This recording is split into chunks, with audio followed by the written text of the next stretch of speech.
All right, ladies and gentlemen, you are going to have to get ready to be inspired. As I'm trying to unmute you, Deb, you'll need to unmute yourself.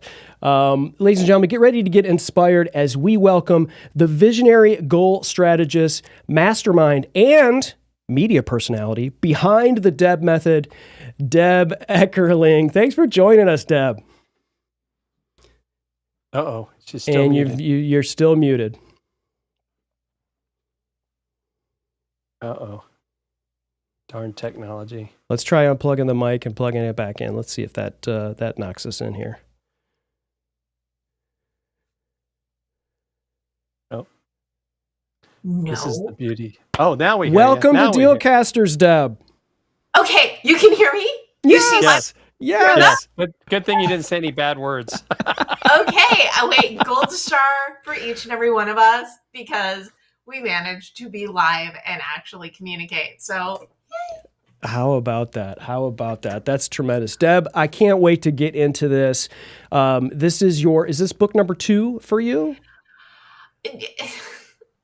it's my second traditionally published book. Okay. I self-published 2 before, and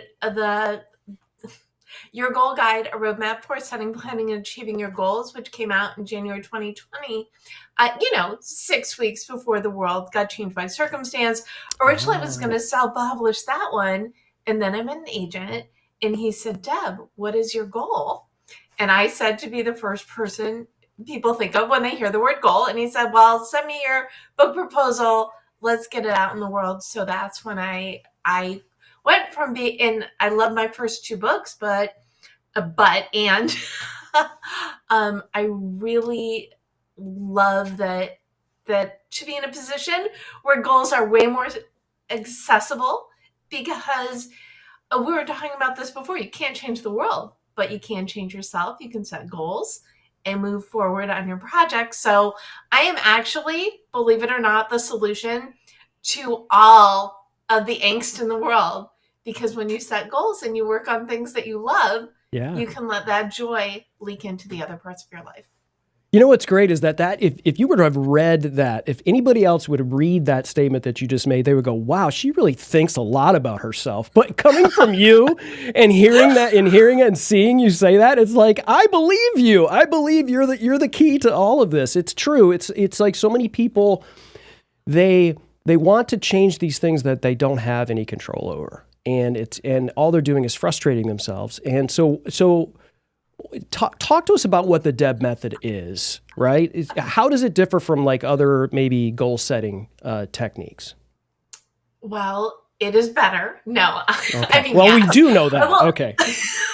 And this is the thing, really. So I've been leading goal groups and helping people with goal strategy and projects for years. But the difference between what I do and perhaps other goal setting experts is they're all about the end, right.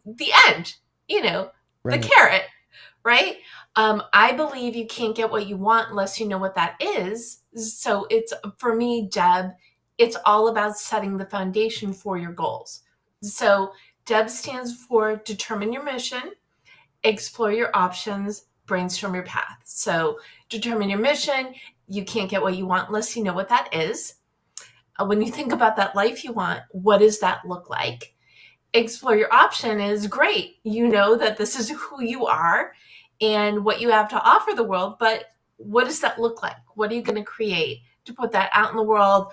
What are you going to do? So that's all about exploring what your goals mean for you. And then brainstorm your path is kind of putting everything out there and dividing and conquering and turning that life you desire into reality. So Deb, and it is goal setting simplified, because changing your life is challenging enough. I made the instructions really, really easy. We love a good acronym, and when you keep stuff simple for knuckleheads like Jim and I, like we just slurp it up. That's amazing. So it's D, determine your mission, E, explore your options, and B, brainstorm your path. Okay, I can tell you I have problems with all 3 of these right now, Deb. So this is gonna be amazing for me, because I'm just gonna make it all about myself. No. a lot of times, especially with someone whose mind goes all over the place, right? They're like, gosh, I just can't get anything done. I have all, and so what they do is they sit down and they make a to-do list, right? And so they're like, oh, that's a good idea. Let me just make a to-do list, right? Well, that never worked out. It didn't work out for me because, then you end up multitasking and you get nothing done. You get a little bit of everything done, right? You just end up just not really organizing yourself. And then I read this book called The One Thing. Have you read this book? I have not. Okay, so it's a total anti-multitasker kind of thing, where you just really you have to focus on this one thing. And I was like, okay, this is me, right? This is life changing. Then I felt like I didn't get enough done. So because you only did one thing, right? Well, yeah. I don't even know if I got that one thing done. So for someone like myself that does that, and I know our audience has a lot of these people that do that. How can they even just hit pause on everything to do this, to set themselves this goal of what they want to achieve? Okay, so the first thing before you do any Deb stuff is think about your wins. Okay. So, and we're still the beginning of the year-ish, right? What win are you celebrating from last year? What is that thing that you accomplished? It could be personal, professional, a little bit of both, but start with that bit of joy, amp yourself up, get excited about what you've accomplished, because then you could use that energy in figuring out your next steps. I love that. I don't think I do that enough. I think that's like the perfect, because you're just like, once you get those wins, it's like you don't pause to celebrate, right? And so it's almost like you forget about them. Right. And so Deb, you start with, when you think about that life you want, what does that look like? Well, start with what you've already accomplished and use that energy. And then even if you want to skip ahead, think about this time next year. What do you want to be celebrating? Because that can really help you get into that visualization. So I've accomplished this. Yay, wow, go me. A year from now, I'm excited because I'm going to be celebrating whatever that next thing is. Did you use the Deb method? And Chris is thinking of like, okay, Chris, so what was your big win from last year? My big win. See, this is my thing. I mean, I think it's hard for me to actually, to go, this is my big win. Like I have I got a couple of clients that I enjoy, right? That I use for my, video and podcasting production business. So I don't know if we call them big, right? But I mean, those are wins that I should have celebrated maybe a little bit more, as opposed to just like, let's race to onboard them and then just keep muscling through everything. Well, Chris, I think your big win, one of your big wins was your website. Completely revamped that. Okay. See, I need a Jim to remind me of my big wins here, Deb. And I think a win for us as a team was our YouTube channel got monetized.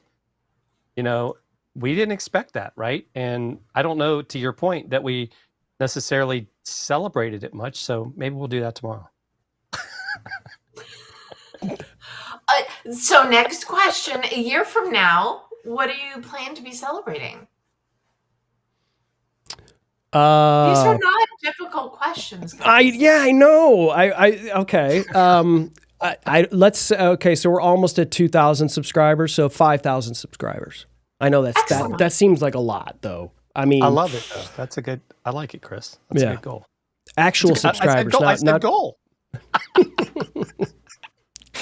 Jim, are you good with that goal, or do you want to add? I am. No, and I think we have a second channel, Men About the House. We'd like to see that one get to. That's a goal, to get that monetized. Get that monetized. Let's see what else is some good goals. This has really become a consultation call for you, Deb. Right? I can't turn it off, so it's fine. No, but it's good because the viewers and listeners, this exercise that we're going through the Deb method is what is laid out in these books, and so you're seeing it live. And happening, and you're seeing like the steam coming out of my ears as I try to think of but of my Chris, wins. you think too, I mean, we didn't necessarily put it as a goal, but something that it's kind of like we got back on the horse is the show itself, right? We've been much more consistent. We're starting to see because of that, we're getting more guests. We're getting more Guests like Deb awareness. Eckerling. Yes. But I think sometimes it's like we kind of, I won't say we forgot about it, but we let other things get in the way. And so I think, the goal of like, hey, we gotta stick to this, otherwise it's kind of like, why have a show if you're not going to actually have guests and do things? I think that's been good for both of us. I think we definitely have been a lot more active in that. We've had some great guests, Deb, as well. Being here is great. And we've got some other ones coming down the pike already. So, we actually have to work with our calendar, right? We have to say, wait, we got to make sure we don't have 5 people show up in the same week or the same day. No, that would be my show when I bring in 3 people at once. So, Yeah. but that's on purpose.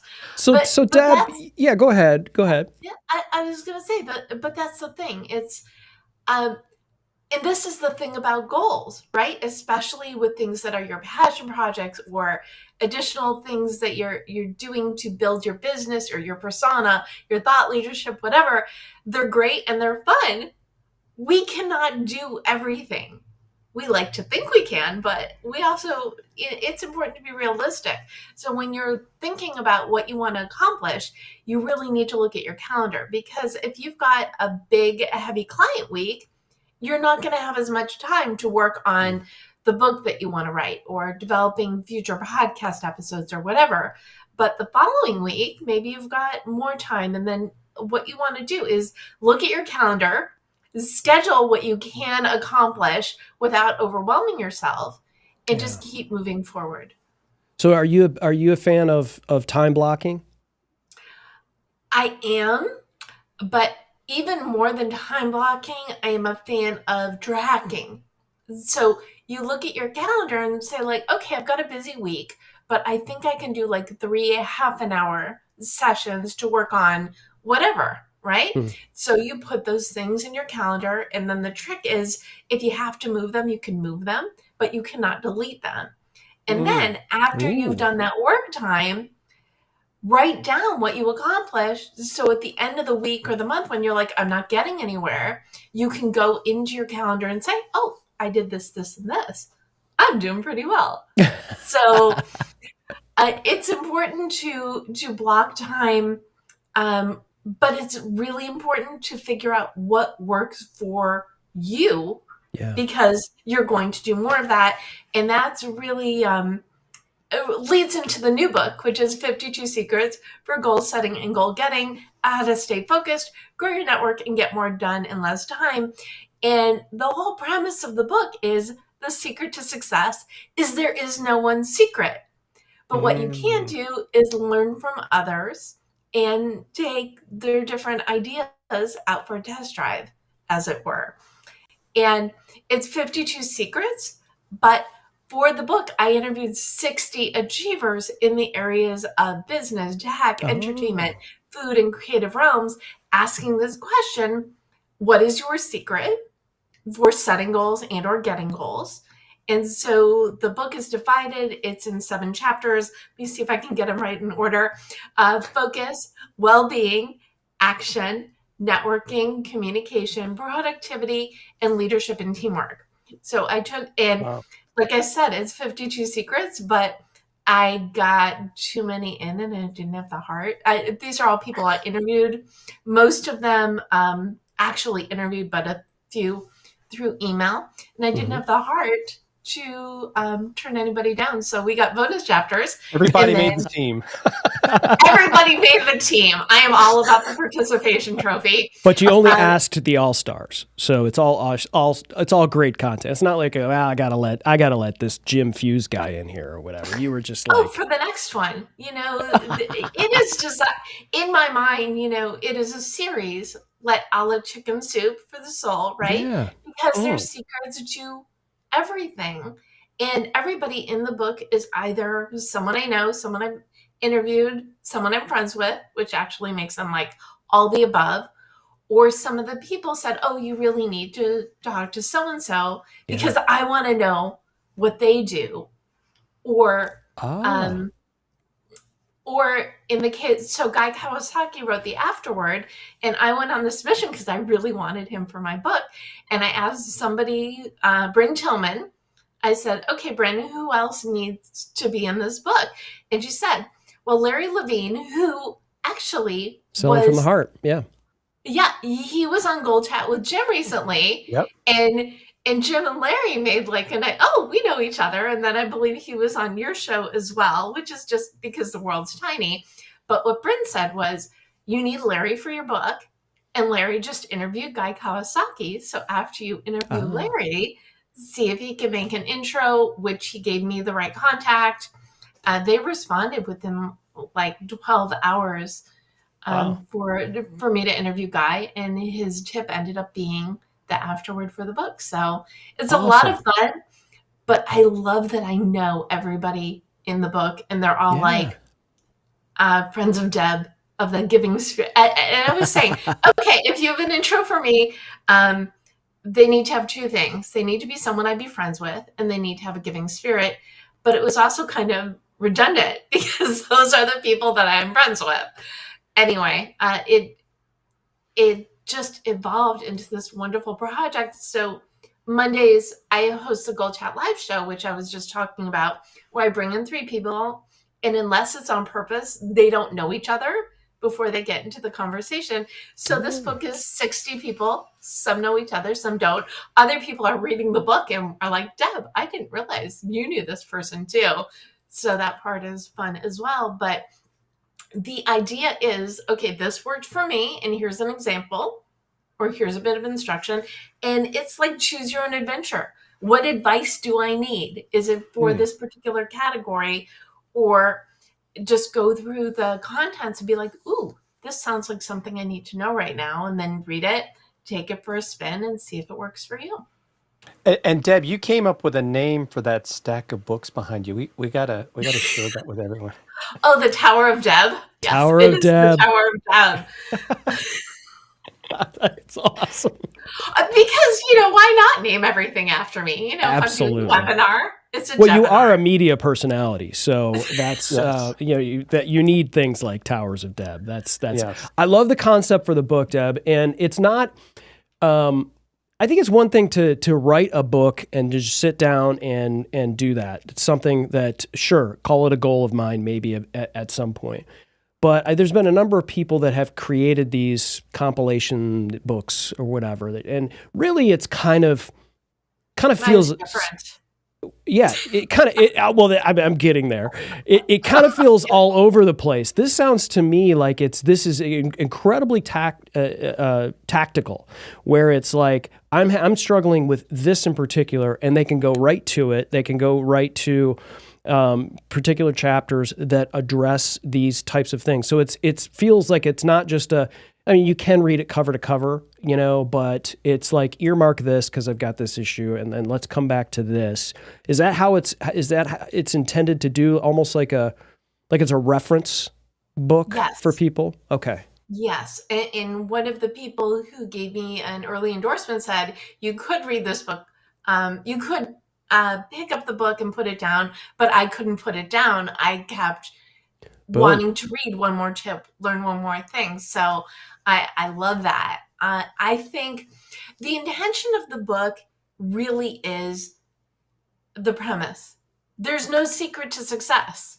What works for one person may work for you, may not. And I think, Jim, you and I have known each other for years, and I'm sure you're very familiar with, do this thing and you're going to make lots of money. That drives me crazy, right? You see these gurus who are like, no, you need to do this thing. No, we are all in this together. We all have things to offer. And wouldn't it be great to put a bunch of coal mines in one place? And for these, I have my opinions on compilation books. If it is something that you're involved with, if you want to be published, if that business model works for you, go ahead. This is not that.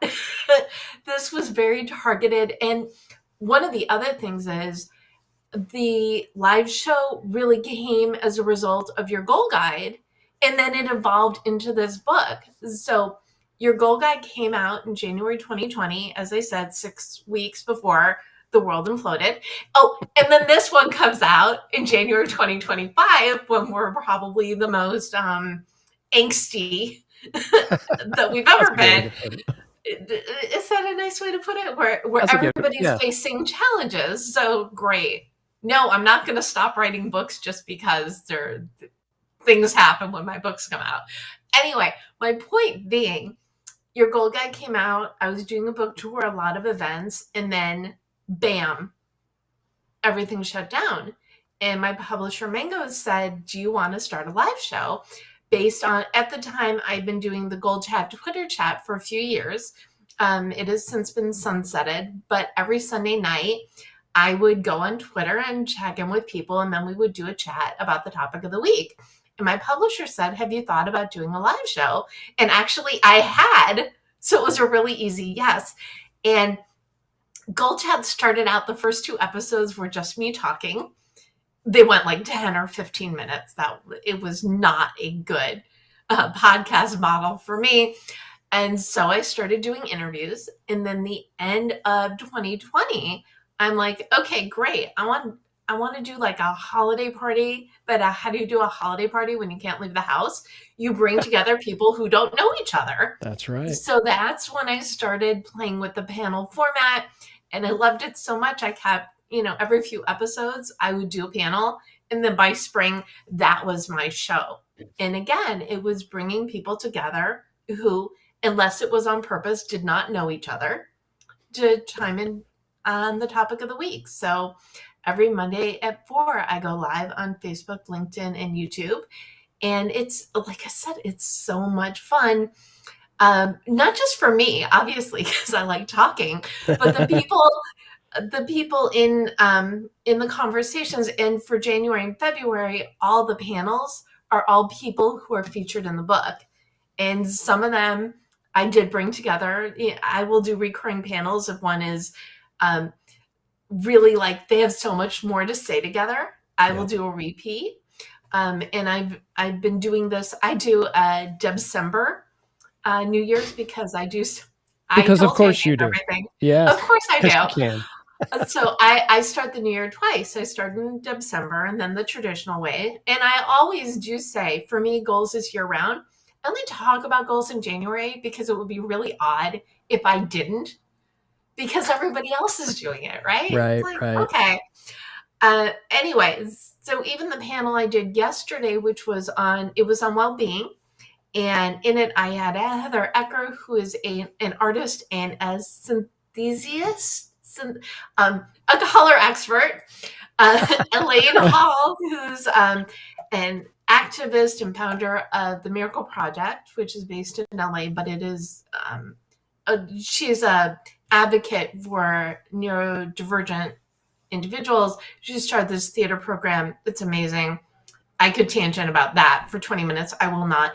And Dr. Michael Lennox, who is an astrologer and dream expert and all sorts of things. And these 4 people, and 2 of them are in the well-being chapter. So Elaine and Michael, and then Heather is in focus. And I'm like, these are just the people you want to bring together to talk about well-being and taking care of yourself when the world is imploding. And it was great. They're like, and I love when I get these responses. It was really nice sharing time with you, which is the point of the show. It's not just, well, it's of course to inform people, but to make connections within the group. Yes. And I love it when I see people on each other's shows.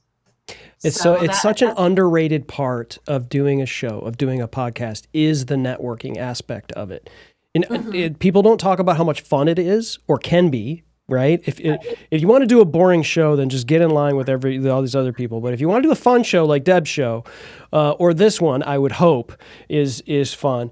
But you just have to, in order for you to use, everyone wants to talk about community. You're actually building one because you're building on top of one that you already have, because you're interested in bringing these interesting people together that have these common goals, no pun intended there, but have these common goals. And you're not, there's nothing divisive about it, right? It doesn't feel like it's like you people don't know each other, right? So let's come together and get to know each other live in this kind of situation, and then who knows what that sparks and where things grow. Jim, I know you had a question. Yeah, and I think what you talk about segues well into this, Chris. So Deb, part of what you talked about in the book is about networking, and even when you look at how we've gotten to know each other, we've known each other, like you said, since 20, back in the days of Twitter Smarter and Gold Chat, and you've been on the Tim and Jim show. I've been on Gold Chat as well, but when the world kind of went crazy back in 2020, to me it changed how I network. And so, what did you take from these folks in the book about how has networking changed? Because I think, to Chris's point, you're bringing people together virtually. You really are.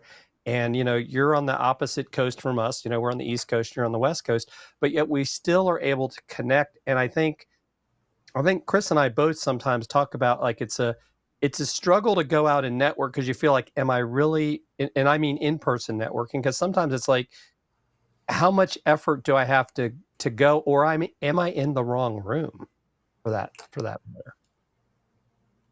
I think we also need to take back the word networking. I mean, it's the word we all use, but it's relationship development. And the people that you meet, they're not necessarily your audience or your clients or whatever, but everybody knows people. So the more people you know, the more people you know. The more people in your tribe, they're in your tribe as well. You can't reach your goals on your own. You need your people. The main thing that happened with the pandemic is this, which was natural for the three of us, even before, became a necessity for everybody else. So people needed to learn to communicate over the computer. And now it's second nature. And even though there are in-person events aplenty now, we get to talk from two sides of the country like it's nothing. And that can't be discounted. It used to be you would meet people in real life and then continue conversations online. Now I think it's more the other way around, is you meet people online, and then maybe if you're fortunate, you'll meet them in person. I think in the book, and I wrote it down exactly, but maybe a quarter of the people are people that I've met in real life, in person. Wow. But the rest are all conversations developed from people. I also do a food podcast, Taste Buds with Deb. So that's why we have chefs in here as well. No way. So you have to, so you have to get a little bit of everything and different types of personalities. I've got actors, TV executives. I've got influencers galore in this, consultants, and they're all they're all good people, or else they would not be in my book. But they all have a different perspective on things. And for me, one of the most fun things was when I got the proof to read the book in December. It was the first December. It was the first time I had read it cover to cover, because when I put the book together, it was a puzzle, which is what goals are, which is what I excel at. But writing the intro, your goal guide is the DEB method. So the first half of the book goes through the process, and the second half of the book is strategies for success. And then there are worksheets and resources for 52 secrets for goal setting and goal getting. It's an appendix. It's like the last appendix in the book. The second appendix is DEB Method 101. But the crux of the book is giving people relatable stories and relatable individuals who share what works for them, which was everything from be able to look yourself in the mirror to always never dream harder than you work, right? Because you need to back up who you are with what you do. Both of those came from chefs, by the way. Chef Rossi, who's based in New York, is the one who said, be able to look yourself in the mirror. And Chef Katie Jin is the one who said, never dream harder than you work, because you want this life, great, do the things and you get to have this life. And no, we don't have control over everything, but we can find something that we love, that we enjoy, and it could be a hobby, it can be an extension of the business. Do that a little bit each day and let that joy leak over to the parts of your life that don't bring you as much happiness. And guess what? It's going to be a lot better, right? Yeah. Speaking of happiness, you're bringing lots of happiness to the show here, Deb. This is fun. Let's pause for a second and let everybody know that the book is available here on Amazon. It's called 52 Secrets for Goal Setting and Goal Getting. And you too can have a Tower of Deb behind you with as many books as you'd like to purchase on Amazon. Unlock your path to success for professional and personal goals. I want to get a little tactical if we could, and we could use some of these things that are either in the book. We'll let you kind of go wherever on this. But you started talking about the calendar, and let's some things are attainable, right? And you can move them, but you can't delete the sort of the time blocking, all that calendar things. Do you or maybe someone in the book have any sort of strategies incorporating a lot? I mean, there's tons of AI stuff out there. There's tons of software programs and things like that can help. And I like to lean on those things to kind of like, ooh, I struggle with this, but if you do this particular thing with ChatGPT or this particular program allows me to do some of these things a little bit more easily. What is your take on incorporating AI into goal setting? I think of AI the same way I think of SMART goals. Some people love SMART goals. They are a tool. They are not a destination. AI is the same thing. They are a tool. If you've got, if you want to say to ChatGPT, I am not opposed to this. If you want to say to ChatGPT, I need to build a website. What are the steps I need to take? I'm okay with that. Mm-hmm. If you want to brainstorm that yourself, that works too. So as long as you look at it as something that's a helper, because you're not going to say, hey, ChatGPT, build me a website. Doesn't work that way. Then, you can't do that. But if you need a little bit of a help figuring out the steps you need to take to do certain things, yeah, I am definitely okay with that. Yeah, I think utilizing it as like an assistant, right? And you have to do it, but I mean, I feel sometimes, especially since every day you wake up and there's 16 new AI things that help you do your laundry and walk your dog and everything else, right? And so you could kind of get stuck in that mire too of, you have things to do but you spent hours playing with all of this stuff that, you really just have to at some point, pull the plug on this and really hunker down, roll up the sleeves and do the stuff that's necessary in order for you to attain these goals. So that's a struggle, I think, for a lot of entrepreneurs is, not just understanding what one AI tool is about, whether it's ChatGPT or aggregators like Magi or something like that, but like you have to know you can't spend all this time in here and not actively start doing these things and attaining these goals. So the publisher for Mango, Chris McKinney, also gives a tip in the book, and he comes from Silicon Valley world, the tech land, and his secret in the book is using paper for productivity. This is a tech guy, so of course I had to use paper for his secret. And apps are great, but because, as you're talking about, they have all the bells and whistles, you could spend hours just customizing something and you get nothing done. Whereas if you have paper and a pen, write your to-do list, gets done in like 2 minutes. That's Easy true. peasy. That's true. And I think there's just something about it too. There's just something about having this notepad in front of you, whether it's, whether you're using an Apple Pen on an iPad or whatever, but there's just something more intentional about it, something more functional for the brain, as opposed to just if I spend most of my time when I'm at work, in front of a computer, with devices in front of me and screens. Now, if I'm going to really set myself, a goal, I feel like I need to separate myself from that, right? And maybe that's where I grab the notebook and the pen and start to do something, get some other neurons firing in this, squirrel brain of mine. I don't know. Well, and I think Jim knows this about me. We've had enough conversations. I am this huge fan of journaling.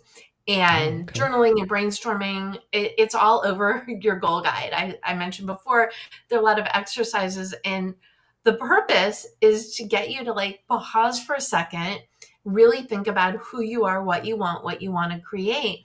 And the first draft of everything, why not put it on paper? And if you are not the type of person who is comfortable writing things down, apparently there are people like that, then type it. If that's the only way you're going to get those words out of your head is using a keyboard, that's fine as well. But we try so hard to figure things out in our head. Yeah. We can't rearrange the furniture in our brains unless we're a cartoon, in which case I guess we could. But when you write things down, you could have an objective look at what you need to put together and make a plan. It's much easier. Yeah. I think I have to know this. You're just so passionate about this. What is, years ago when you started doing this, what sparked the passion in you to be, to be Deb, the goddess of goals here? I love that question so much. So years ago, and I've lived in LA for over 25 years, so do whatever math you want. Back when I lived in Chicago, I was doing events for Barnes & Noble in Schaumburg. And whenever I needed to fill my calendar, I would hang out in the cafe because I really wanted it to be a community bookstore. And one day, one of my regulars said, "Hey, Deb, will you start a writer support group?" And I said, "If you think people will show up, yeah, let's give it a try." And for me, that meant, okay, everybody, what did you accomplish? What are you working on? How can we support you? And what are your goals for next time? And it was a hit, and it also showed me the power of goals, because I would never ask them to do something that I wasn't prepared to do myself. So I would set a goal for each meeting. So fast forward, moved to LA, restarted the group here. And then people would say, "Deb, you're good at this. I've been trying to write my book for years. Can I hire you to help me get it done?" We got it done in 3 months. Or, "Deb, you're good at this. Will you come speak at my event?"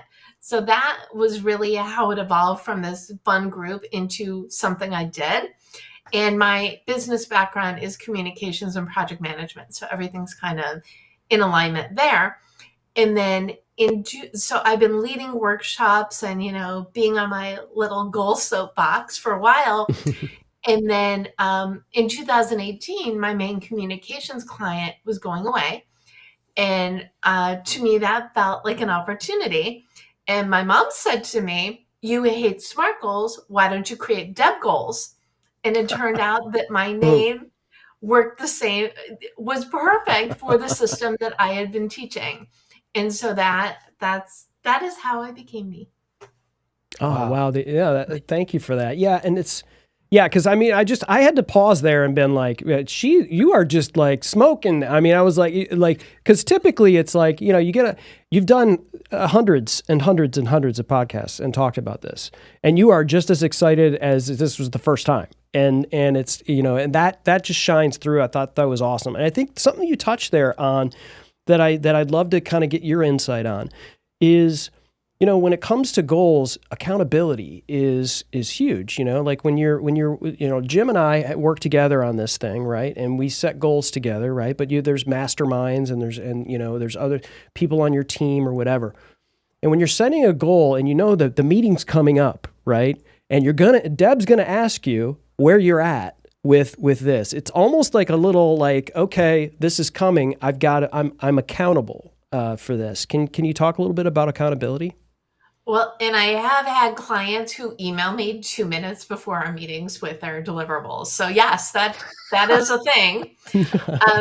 So I also have on Facebook, I've got the Write On Online Facebook group, and every day I post a new thread. So Monday is, what are your plans to network this week? Yes, I mentioned this. Tuesday, what are your goals for the week? Thursday is Shoot Your Horn Thursday. What's your biggest win? Photo Friday, and weekend plans. So these are all opportunities to share what you're working on and or what you've accomplished.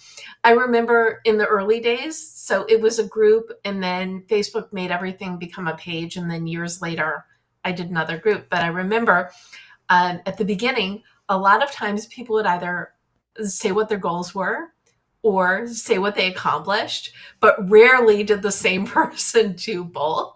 But that's fine as well, right? So you can, and you can vague book all you want. I want to work an hour on my project this week, or I'm going to get the synopsis done for my book, or write this section of the book proposal, or I'm going to cook something new. They could be personal goals as well. Or at the end of the week, it's like, oh, I did this, or I did that. And what's great is it gives, this forum in particular gives people an opportunity. Oh, that's so cool, they do this. Or, oh, you just published a book on this. I'm really interested to learn more. So not only does it give you an opportunity to share what you're working on, it gives you opportunities to make connections with others in the group.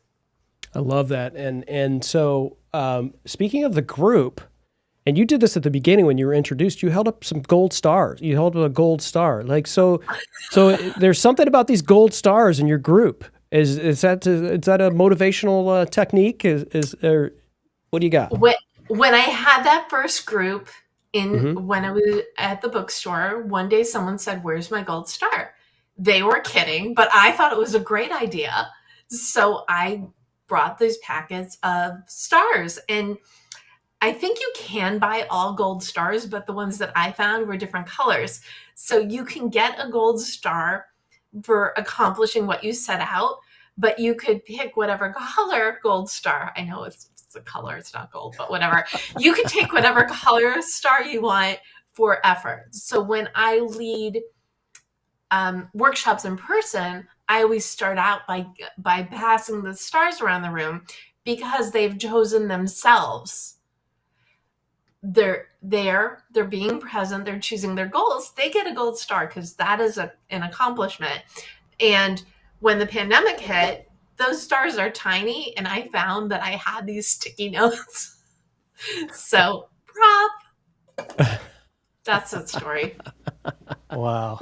So Deb, what do you see? What is your next goal now that you've had these 2 books out? Oh my goodness. It's the same goal, is to be the first person to think of when they hear the word goal. If you Google goal setting expert, and I mean no disrespect, it is like the old guard of men, which is fine. But there's room for me. So yes. I'm working on that mantle. So that, and just spreading the word about the book. As I've said before, I would love for this to be a series. So if you have a secret that works for you, please reach out. You never know. Could end up in a future book. But right now, I think my main goal is to keep spreading this word. Goal is not just a 4-letter word. People think 4-letter words and they think, but it's a magical word. When you set goals, you are taking control of your life. You're saying, this is a priority. This is what I'm going to do to work towards it, so I get to this reality that I want.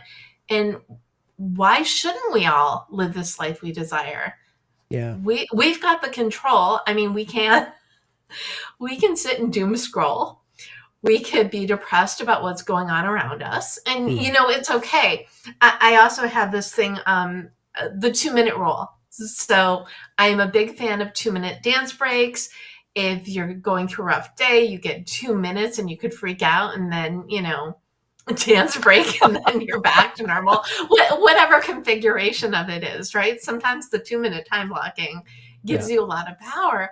But with everything that's going on in the world. Yes, if you need a couple minutes to freak out, take your couple minutes, but then say, okay, great. What am I going to do now that I can celebrate that's moving me forward to achieving that life that I want? Chris, do you do 2-minute music breaks? I know you like music as a part of your life. Well, I like to, it's a creative juice for me. So, like when I have something that I know I've got to power down and work, like a presentation or something like that, I actually would put on John Coltrane, Love Supreme, or I'll put on something that I know kind of, again, it gets the neurons firing. It isn't my 16th cup of coffee. It's something that it gives me my creative energy. And I run to that. That's a way for me to just get out and get into something and listen to something that's more entertaining than informative, I guess, in terms of podcasting when I go for a run. And so those are things that kind of keep me, because I know when I get back in and, get out of the shower and sit down, it's like, it's hunker down time, so but how do you keep someone like in the case of me and probably other people, like I'm saying that, but I don't do it every day, and if things get busy and things start to pile on you, you're doing less and less and less and less of that. Do you recommend things like the Pomodoro timers or anything that might work for them? I know you said it, things depend on people differently, but maybe what are some methods or success stories you've heard from maybe people that have contributed to the book or other people you've worked with? I have something I call the 5 of 7 rule. Because I don't think it's realistic to work towards your goals every day. And we've all seen, don't break the chain. You want to do these things every day. We have life going on. It is not realistic. So even if you say, I'm going to do this every day for 15 minutes, you skip Sundays. So then you're like, okay, half an hour on Monday, 45 minutes on Tuesday. If you did not have 15 minutes on Sunday, you do not have an hour on Wednesday. That's why I say, look at your calendar and see if it's 3 15-minute appointments a week. You just put it in the thing. And I know I talked about tracking before. Something else that I think is also helpful is to keep a win list. So at the end of the day, write down 1 to 3 wins. And I have developed, I used to say, just do a Google sheet or do this or write it in your journal or whatever it is. The methodology I like for tracking wins now is like at the beginning of the month, I will set an appointment for 6 p.m. that says, January 2025 wins or February 2025 wins, obviously adapt to whatever month it is, right? So you get a reminder when the alert goes off that it's your win appointment. You write down your 1 to 3 things and then you save it as the next day. And then you get the reminder again. And that way you've got all your wins at a glance. So on those days where you need that lift, you can look and say, I did these things. Go me. Let me keep going. I love it. I love the inspiration that doing that. You've mentioned this a couple of times. It's celebrating these wins and doing that. So Deb, I have 3 goals for every day. You ready? Okay. This is okay. Here we go. Jim already kind of mentioned one. Listen to music is definitely a big one for me. It's just in my DNA. It's just I love it. Number 2 is to create more than I consume. And for me, I think you talked about doom scrolling, right? And I think a lot of that, let's learn how to do this video editing thing, or let's learn how to do this thing in AI. Let's learn how to do these, and you're watching and you're consuming all of this stuff. But what are you doing? Like, what are you creating with it? And so I that's another thing for me. So I have to figure out a way. Well, when I get to the end of the day, did I consume more than I created, or did I create more than I consume? And the third one is I have to make my wife laugh. That's the third one. That's a goal. If I get to the end of the day and I haven't made my wife laugh, I'm resorting to tickling. That's not a good day. I gotta make her laugh. First of all, thank you for sharing that, and I love that. And this is really like the genesis of how the book came about. So I was talking to my editor, Brenda, and we always would say, what are your rules? What are the things that you do that enable you to be more productive? And I do this when working with clients as well. It's like, you got your goals. Great. What are the things that you're going to do to make sure you get them done? Write them down, put them on the wall, look at them. So you're making progress. So it's I want to say in your face. That sounds so negative and non-Deb, but you can't get what you want unless you know what that is. And when you see it, it's a reminder of what you're trying to create. The other thing, because you were talking about music, that I wanted to add. So the D is determine your mission. So it's visualize, write your current bio, write your future bio, write your mission statement, and then distill it into a motto. So I mentioned before, mine is goal setting simplified. So everything I do is in alignment with that. But it can be a phrase, it could be a tagline, it could be a theme song, something that gives you energy and reminds you about what you're creating. And these are the things you need to surround yourself with, so you're keeping your eye on the prize. Whatever you can to help you move forward, do more of that, because that's what's going to get you where you want to go. Deb, you're awesome. This has been a great conversation, and I wanted to make mention one more time, folks that are listening either on the replay or currently alive. The book on Amazon is called 52 Secrets for Goal Setting. Yeah, I talk for a living. And goal getting. I'm not a media personality yet, Deb. Unlock your path to success for professional and personal goals. And we never even touched it. We talked about nothing but professional for the most part, but like this applies to personal goals. And what the other thing I love about this, Deb, is it really applies to so many people in so many different industries. Like the whole time you're talking, I'm like, well, our audience is a lot of content creators, a lot of entrepreneurs, small business owners. And so it applies. And then I'm thinking, well, this applies to my wife. And she doesn't care about any of this stuff. And it really works and is evergreen for a lot of people. Congratulations on this. We can't wait for the next one as well. Wait, and don't forget about the last one. Oh, your goal guide. We are not going to forget about that. Wow. I almost got in trouble. Did you see that, Jim? I almost got in trouble for that. Your goal guide, a roadmap for setting, planning, and achieving your goals, written back in 2020 before the world ended, but still applies today. I love the fact that the work that I do is evergreen. And I really appreciate what you said before about how it applies to everybody, because we all know the worst thing you can answer when someone says, who is your audience? The worst answer is everyone. But unfortunately, that is me. So I say busy professionals, but it's everyone, right? Because who isn't busy? But the personal goals are so important because they work hand in hand with the professional ones. Because we know when your personal life's going great, it's going to reflect on your professional life, and the vice versa is true. So if you cannot change your professional situation, think about what you can do to make your personal life better, so that makes you happier, and that's going to leak over onto the other side. And maybe it's your personal life is challenging. Make sure that you're doing the things that you love at least a little bit every day, because that energy is going to help you deal with the other things that you have to in your life. Yep.